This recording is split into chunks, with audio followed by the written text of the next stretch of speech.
Halo pemirsa, jumpa lagi bersama dengan saya di dalam program Roni Metafisika.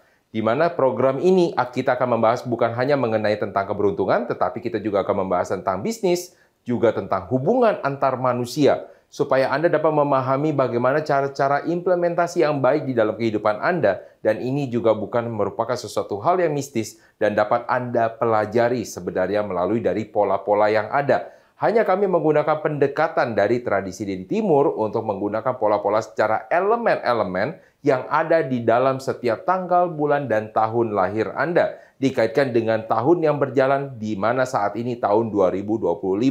Nah, ketika kita melihat seperti itu, maka kita harus bisa melihat juga bahwa setiap orang tua juga mempunyai namanya unsur-unsur di dalam pribadi diri mereka.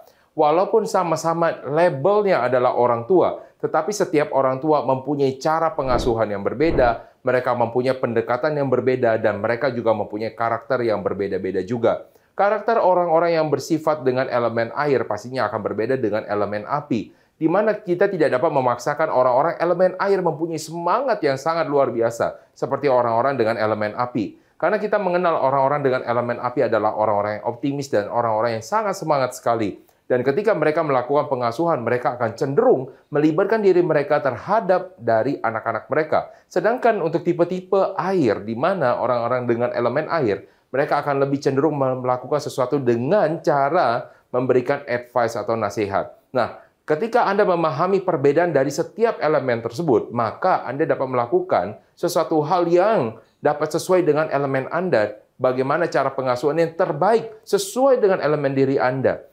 Anda tidak dapat menjadi orang lain dan Anda menggunakan topeng orang lain untuk memberikan pengasuhan kepada anak Anda. Tetapi melakukan pendekatan yang tepat dengan kepribadian Anda dan kepribadian anak Anda di dalam tahun yang memang dapat disesuaikan. Nah, bagaimana tentang kepribadiannya nanti kita akan lihat satu persatu. Nah, ketika kita sudah mengetahui tentang elemen, maka yang kedua, kita juga harus memperhatikan apa gunanya kita mempelajari ini semua dengan elemen-elemen yang ada. Tujuannya adalah kita menciptakan suatu lingkungan keluarga yang harmonis, yang hangat, suatu keluarga yang diidamkan oleh banyak orang, sehingga ketika mereka pulang ke rumah, mereka berasa pulang ke dalam rumah mereka, di mana mereka mendapatkan penuh namanya ucapan kehangatan, dan lain-lain sebagainya. Di mana ketika seluruh dunia menolak mereka, mereka masih punya satu tempat pelarian, yaitu adalah rumah mereka, sebagai tempat untuk bisa mencurahkan isi hati mereka. Nah, ini adalah fungsi dari keluarga secara utuh. Dan ini akan Anda gunakan ketika Anda sudah mengetahui elemen dari diri Anda, dan bagaimana cara Anda bersikap di dalam tahun berjalan yang ada. Sehingga dengan elemen kepribadian Anda mampu menciptakan suatu kepribadian hangat di dalam rumah Anda. Dan Anda menjadi seorang sosok orang tua yang akan diingat sepanjang masa, sama anak-anak Anda, bahkan sama cucu Anda. Dan inilah yang harus kita selalu upayakan. Karena setiap orang tua tidak pernah ada namanya sekolah menjadi orang tua. Mungkin Anda mempelajari hal-hal ini di luar, misalnya melalui dari buku-buku, dari misalnya pelatihan-pelatihan, tetapi tidak ada sekolah khusus menjadi orang tua. Dan bahkan ini juga sering sekali menjadi namanya suatu masalah. Dan masalah ini secara turun-temurun. Karena setiap anak akan mencontek dari orang tuanya. Ketika orang tuanya melakukan pengasuhan anaknya dengan cara-cara militer, maka anak-anak tersebut ketika mereka mempunyai anak lagi, mereka akan menggunakan cara yang sama, yaitu dengan cara-cara militer. Dapatkah rantai ini kita putus sebenarnya? Rantai ini dapat kita putus asalkan kita mau dan kita mempunyai keyakinan bahwa kitalah pemutus rantai tersebut. Misalkan ada pengajaran yang tidak sesuai, ada pengajaran yang tidak baik, maka di saat tangan Anda adalah pemutus dari rantai itu, dan Anda dapat menjadi orang yang jauh lebih baik. Nah, ketika Anda sudah mengetahui Anda menjadi orang baik, bagaimana tahun 2025 ini? Kita tahu tahun 2025 ini adalah tahun ular kayu. Tahun ular kayu ini adalah tahun sebenarnya yang cukup baik kalau misalnya di dalam bisnis. Walaupun orang bilang tahun ular kayu ini, tahun 2025, itu sebenarnya adalah tahun yang kurang. Kenapa tahun ini adalah tahun yang kurang? Karena sebenarnya potensi yang ada itu jauh lebih tersembunyi. Walaupun tetap ada namanya potensi. Coba kalau misalnya Anda ingin mengetahui lebih banyak, coba Anda cek. Apakah semua bisnis itu turun?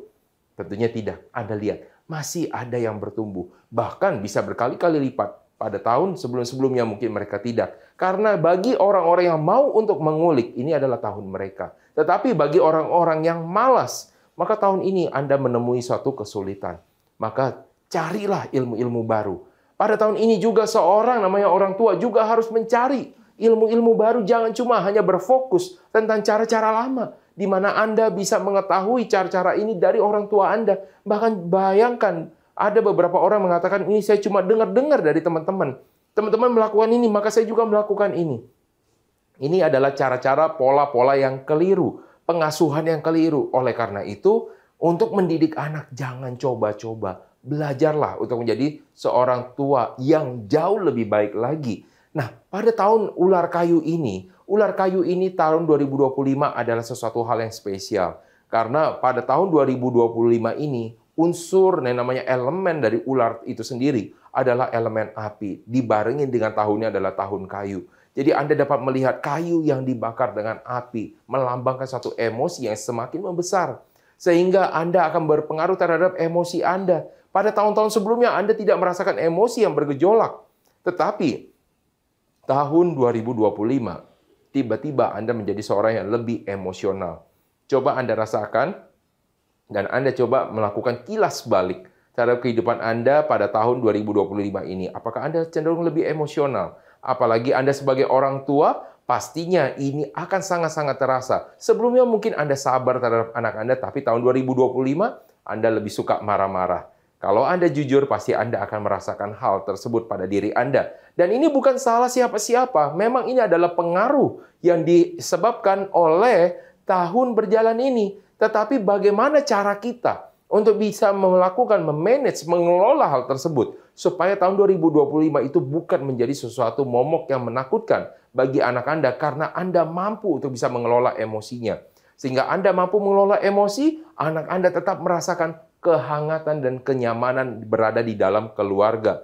Hal ini adalah sesuatu hal yang akan kita bahas mulai dari bulan kelahiran Anda sebagai orang tua. Kalau misalnya di episode sebelumnya kita sudah pernah membahas orang-orang kelahiran di bulan Januari, Februari, Maret, dan April. Kali ini, di episode kali ini, kita akan membahas mengenai orang-orang kelahiran mulai dari bulan Mei, Juni, Juli, dan Agustus. Dengan harapan bahwa ketika Anda sudah mendengar hal ini dan Anda sudah memahami, Anda dapat melakukan pengaplikasian sehingga merubah hidup Anda menjadi jauh lebih baik lagi. Nah, jangan kemana-mana pemirsa, kita akan kembali setelah pesan-pesan berikut ini. Tetaplah di dalam program Roni Metafisika, kami kembali sesaat lagi.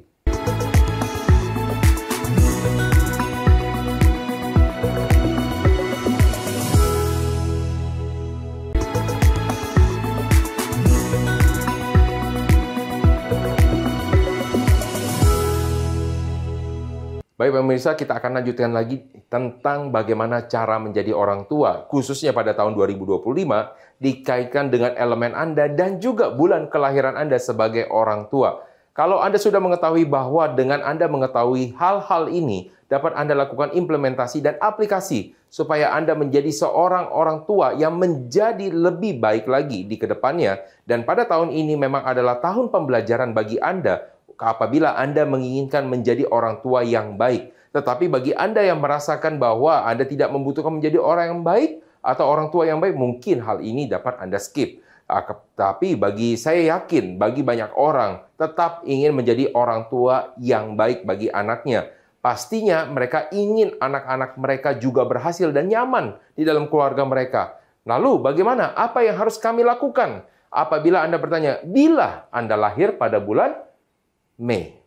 Apabila Anda lahir pada bulan Mei, maka bulan ini adalah bulan Anda. Dan sebenarnya pada bulan ini, pada tahun 2025, Anda mengalami sesuatu hal di mana Anda sangat disibukkan. Sebenarnya tahun ini adalah tahun yang baik buat Anda. Tetapi itu di dalam segi bisnis. Di dalam mungkin segi pekerjaan. Tetapi dari segi orang tua, coba Anda pikirkan. Namanya life balance, kehidupan yang seimbang di dalam namanya keluarga. Anda ketika mendapatkan semuanya, apakah itu mungkin? Ketika ada di suatu bagian tertentu Anda mengalami namanya kenaikan, pastinya ada sesuatu pengurangan. Anda pernah melihat namanya timbangan? Bagaimana suatu timbangan kalau misalnya ada satu yang ditambah menjadi lebih berat, satunya pasti akan berkurang.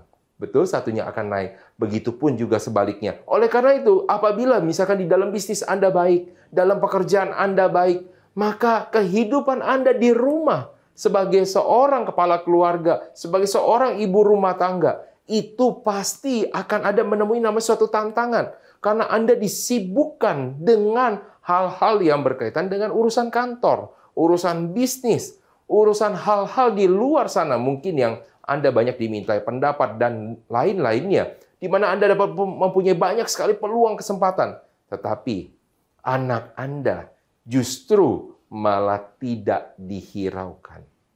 Hal ini bukan berarti Anda yang jahat. Hal ini juga harus Anda pahami bahwa Anda melakukan ini bukan karena keinginan Anda ingin mengabaikan mereka. Hal ini karena banyaknya hal yang harus Anda lakukan. Dan ini merupakan suatu tantangan bagi diri Anda. Bagaimana Anda melakukan pengelolaan di dalam keluarga Anda, di dalam rumah Anda. Jadi apa saja yang harus dilakukan untuk orang-orang yang lahir pada bulan Mei? Maka yang pertama, Anda harus bisa mempelajari manajemen waktu. Dengan manajemen waktu yang baik, maka Anda dapat mengetahui bagaimana cara mengelola pekerjaan Anda yang berada di kantor dan juga bagaimana Anda mengelola pekerjaan Anda yang ada di rumah, yaitu tentang anak-anak Anda. Yang kedua, bila Anda sudah tahu cara mengelola waktu yang baik supaya anak Anda tidak merasa diabaikan, maka beri waktu khusus, beri perhatian khusus. Itu cuma bukan hanya waktu khusus, oke, jam sekian sampai jam sekian, kalau kamu ada masalah bisa cari orang tua. Tidak. Tetapi Andalah yang mendatangi mereka dan Andalah yang melakukan pendekatan kepada mereka. Anak-anak itu cuma butuh untuk Anda perhatikan. Apabila Anda dapat mendapatkan perhatian ya dari Anda sebagai orang tua, maka mereka akan menjadi seseorang yang terbuka, mereka akan lebih mudah untuk diberikan arahan, mereka tidak akan terjerumus dalam permasalahan. Ini adalah sesuatu hal yang menjadi pusat perhatian dari namanya orang tua. Berikan waktu khususnya. Bukan hanya waktu yang disediakan, tapi waktu khusus yang dapat Anda manfaatkan. Yang ketiga, ya, walaupun memang waktu Anda kurang, ya, di dalam 1 minggu, sediakan waktu quality time untuk bermain dengan anak Anda. Bukan hanya memberikan arahan. Coba Anda bayangkan di dalam sebuah rumah, setiap kali berbicara dengan orang tua, isinya adalah arahan, nasihat, maka Anda juga akan menjadi pusing. Apabila Anda dapat bermain, bercanda dengan orang tua Anda, maka kedekatan hubungan akan menciptakan peluang yang jauh lebih baik. Dan bagaimana mengembangkan mental mereka menjadi lebih baik lagi. Itu adalah sesuatu yang diharapkan oleh anak. Lalu ini yang dilahir pada bulan Mei. Lalu bagaimana yang lahir pada bulan Juni? Maka yang pada lahir pada bulan Juni, maka ini adalah sesuatu hal yang merupakan tantangan yang sangat luar biasa. Karena pada saat orang yang lahir pada bulan Juni, tahun 2025 Anda menjadi jauh lebih emosional. Nah, tolong berhati-hatilah. Ketika tahun 2025 ini, ketika Anda menjadi emosional, jangan sampai emosional itu tersebut dilampiaskan dengan fisik. Artinya menggunakan tangan dan lain-lainnya. Karena walaupun emosional tetap harus Anda jaga dengan baik. Lalu bagaimana caranya kita untuk bisa melakukan manajemen supaya kita tidak menjadi terlalu emosional pada tahun 2025? Maka yang pertama, tunda semua respon emosional. Ketika ada terjadi namanya masalah, jangan langsung bereaksi. Ya, tunda emosi, berikan jeda. Karena ketika Anda langsung memberikan respon emosi, reaksi, maka yang ada Anda marah-marah dan cenderung ke pelampiasan. Maka tunda emosi dulu, reaksi emosi. Yang kedua, setelah Anda bisa menunda reaksi emosi, kedua, pikirkan secara lebih jernih dulu. Setelah Anda sudah reda emosinya, maka pikirkan dulu, analisa lagi. Sebenarnya masalahnya itu di mana? Ketika kita mempunyai namanya emosi yang berlebihan, maka kita tidak dapat berpikir dengan jernih. Tetapi ketika emosi sudah mereda, maka logika akan naik. Anda dapat berpikir, sebenarnya apa yang menjadi masalah? Ketika orang, misalnya ada ribut antara saudara, bisa jadi ributnya itu bukan karena karakter mereka, tetapi karena ada hambatan-hambatan tertentu inilah yang harus Anda pecahkan. Sebagai namanya orang tua, bukan hanya marah-marahnya, tetapi bagaimana Anda melakukan analisanya. Ketiga, ketika Anda sudah bisa melakukan analisa, maka yang ketiga, baru Anda dekati anak Anda, baru bisa memberikan respon emosional yang objektif. Nah, mungkin bagi beberapa orang bilang ini terlalu lama menundanya, tetapi penundaan emosi tersebut cuma sekitar 1-2 menit akan membawa perubahan yang jauh besar sekali bagi anak Anda. Karena dengan penundaan emosi akan membuat Anda akan jauh lebih objektif, akan menjadi seorang yang jauh lebih bijak, karena Anda paham masalahnya, Anda paham bagaimana mengatasinya, Anda paham bagaimana membinanya menjadi seseorang yang dapat diandalkan dan jauh lebih baik lagi ke depannya. Jadi ketika Anda sudah memahami hal-hal tersebut dari bulan-bulan yang ada, maka Anda dapat menjadi seseorang orang tua yang jauh lebih baik lagi. Di mana pada bulan Mei, Anda dapat menjadi seorang orang tua yang memberikan perhatian, dan bulan Juni Anda dapat mengontrol emosi Anda. Masih ada beberapa bulan lagi yang akan kita bahas, pemirsa. Jangan kemana-mana, tetaplah di dalam program Roni Metafisika. Kami kembali sesaat lagi.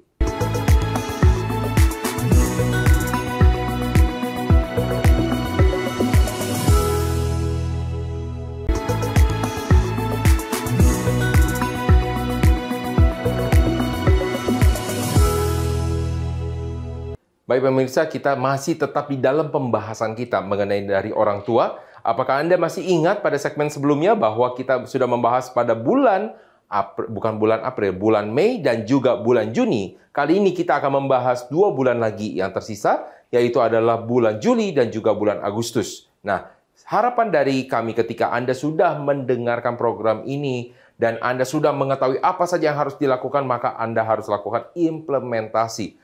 Atau Anda lakukan aplikasi secara langsung di dalam kehidupan dari keluarga Anda, supaya bukan hanya ilmu yang didapat, tetapi perubahan terjadi di dalam keluarga.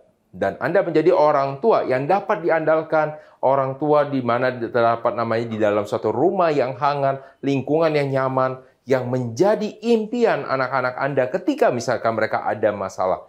Jadi seperti yang saya katakan bahwa walaupun seluruh dunia bisa menolak mereka, tetapi rumahlah menjadi tujuan dan tumpuan yang terakhir untuk penunjang dari emosi mereka.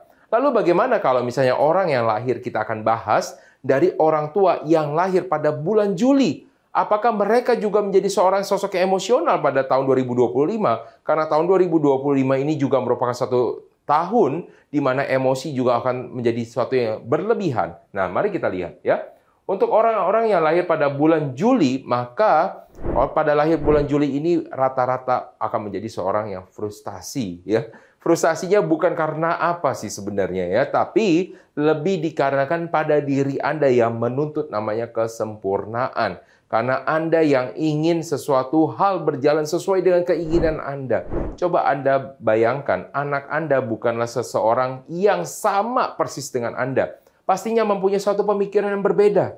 Ketika mereka mempunyai pemikiran berbeda, artinya mereka melakukan cara-cara yang bisa jadi berbeda ketika terjadi masalah atau tantangan di dalam hidup mereka. Anda pun juga tidak dapat memaksakan tujuan hidup Anda menjadi tujuan hidup mereka. Jadi ketika Anda memaksakan segala sesuatu harus sesuai dengan namanya rencana Anda, maka Anda juga harus bisa memastikan bahwa anak Anda juga mempunyai cara atau visi yang sama dengan Anda. Apabila visi atau cara mereka berbeda, maka Anda tidak dapat memaksakannya. Dan ketika Anda memaksakannya, yang terjadi adalah frustasi pada diri orang tua. Jangan salah, walaupun pada diri orang tua terjadi namanya frustasi, anak-anak pun juga mengalami frustasi. Jadi bagaimana caranya supaya sama-sama tidak terjadi namanya frustasi antara orang tua dan anak? Maka yang pertama yang dapat dilakukan adalah jalin komunikasi ya antara orang tua dan anak.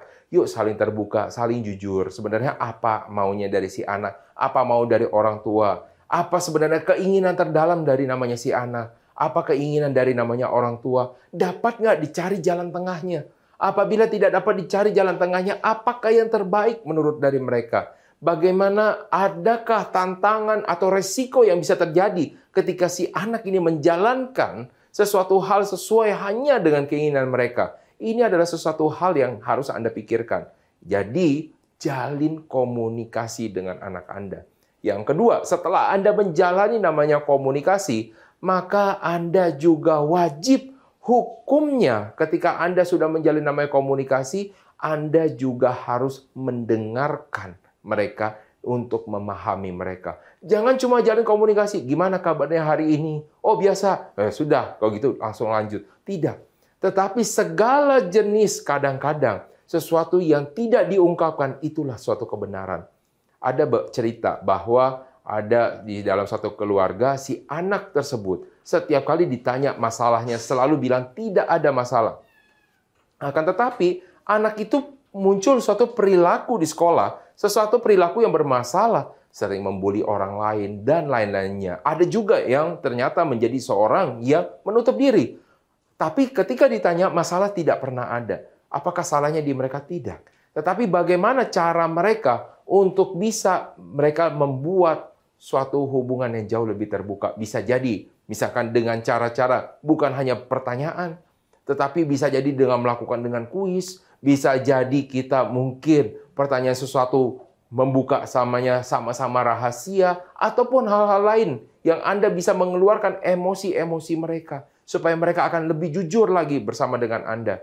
Nah yang ketiga, ketika mereka sudah tahu bahwa mereka sudah menjadi seorang yang bisa sama-sama menjalin komunikasi yang jauh lebih terbuka lagi dan untuk memahami, yang ketiga, berikan waktu untuk anak Anda menyesuaikan.